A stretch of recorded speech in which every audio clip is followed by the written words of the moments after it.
everyone, welcome back to my channel. In this video I'll be making a menudo recipe. I just wanted to mention that this is Guadalajara style menudo, and they don't add maiz to their menudo, but you can definitely add your own. Just follow the instructions from the can if you're going to use one. So I start off by using 8 cups of water, and I put the entire onion in the water, but I thought it was too big, so I cut a little bit. And then the whole garlic, I try to peel off the most I can from the garlic, and then I put it in along with 2 bay leaves. And then this is the meat that I'm going to use for the menudo. I also put some sea salt, and that would be to your taste. This is the other meat that I used. There's different cuts of meat. I know there's another one called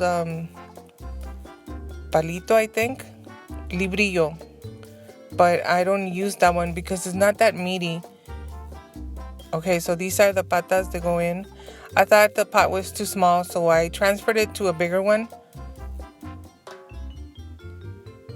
So while that's boiling, I put 8 guajillo chiles in a blender.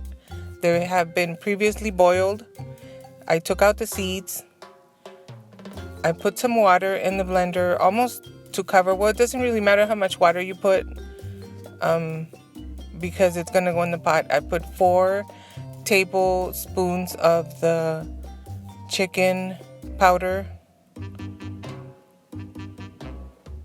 That was 2 tablespoons of the dry oregano, blended, and then strain it into the pot.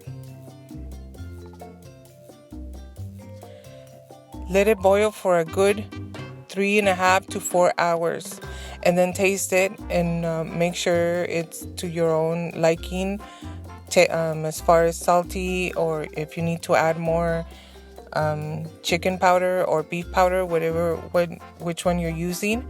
And then it's done. You can garnish with chopped onion, dry oregano, even chili flakes, lime juice, and that's it. Thank you so much for watching.